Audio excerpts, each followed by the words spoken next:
So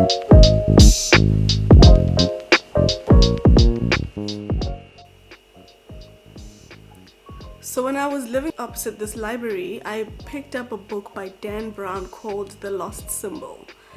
And for those who don't know who Dan Brown is the guy who wrote the Da Vinci Code.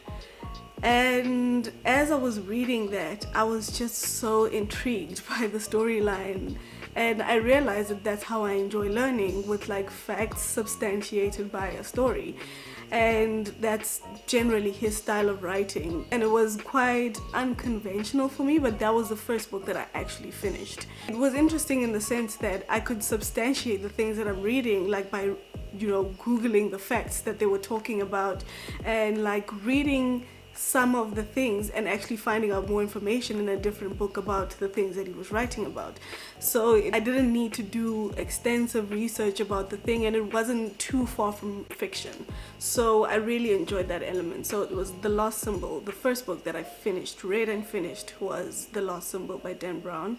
And then the next book that I read after that, which was kind of like oh my gosh, this hectic book that was so thick, and then I went and read The Alchemist. That was the next book, like the second book that I read and finished.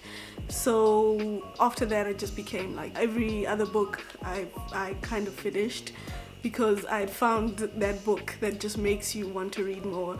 And definitely The Alchemist changed something in the way I think, in the way I receive information, in the way I receive life and spirituality, and etc. Those were the first very notable books that I would say I started reading.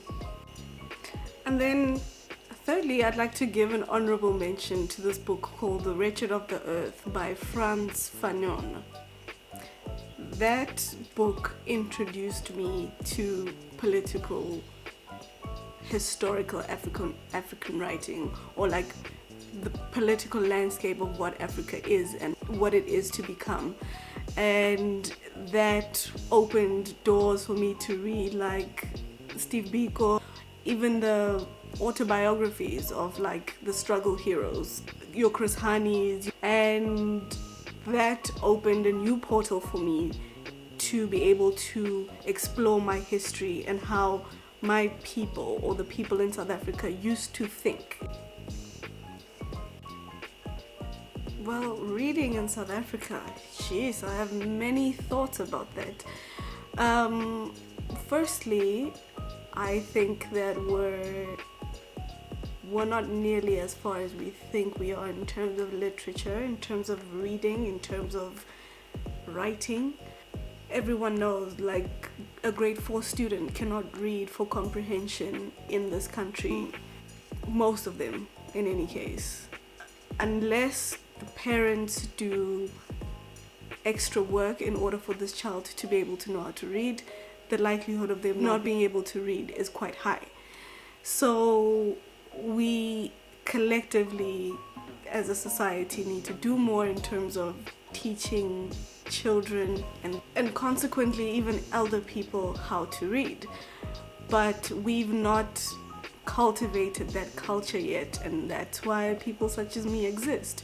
We haven't cultivated that culture of like read books in order to know more, or that's where the information lies. Instead, we've cultivated this culture of like, it's not that important to have a library in the school. And some of it we can blame on the government removing libraries out of societies, out of communities, out of schools, out of, not giving libraries an adequate budget to get new books, to get resources, to get material, etc., etc. But we also need to say that, like, you as an individual didn't take initiative to teach your child to read at an earlier age, or to encourage children to go to more literature related activities, or extracurricular activities that require for them to read more, like debate, for example, or like poetry, or things that will be able to stimulate the child's mind. Instead, we put all our resources in children doing other things that have nothing to do with them growing or even being more academic. And part of that I can attribute to we haven't always been a people who read books. We've been people who pass down our knowledge orally to children, but it then becomes this tricky space where we are trying to get children to be more academic and read more and understand academic writing, but simultaneously we are shutting down every space before they get to a certain age, every avenue that they can learn to enjoy the art of reading, learn to enjoy literature, learn to enjoy just making sense and problem solving through word.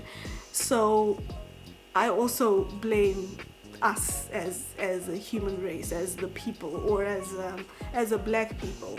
Understandably, there are certain resources that we are not privy to. There are certain resources that we lack in our very spaces that are supposed to have literature, such as our libraries, which, as I mentioned, don't get the same resources that a library in suburbia would get. But we also need to take more initiative in saying that whatever you can get, even if it's a magazine or a newspaper, just cultivate that and sow that into the children and into the seed of society, that this is a thing that we do. We read newspapers, we read everything that is at our disposal at this point in time, and that would then create a culture of reading for enjoyment instead of just reading when it's an academic thing, because that will ultimately then eradicate this thing of, oh, I don't read, I don't enjoy reading, I only do it because it's a means to an end. I have to read in order for me to get my matric, in order for me to get my degree, in order for me to get X, Y, and Z, so we have a long way to go. I have to urge government to subsidize libraries, to subsidize schools, and to patronize them to have more libraries, more reading material, more books, to even create some sort of reading culture, more book clubs, more whatever, so that just children can have that space to discuss already from a young age. So yeah, we really do have a long way to go, and being in such a space as like hosting book clubs everywhere, you see these problems present themselves in different ways and in different communities, and obviously it takes a village. You have to look at it holistically and not just say, oh, this is one isolated problem, because it's not. It's a holistic thing that we need to solve holistically.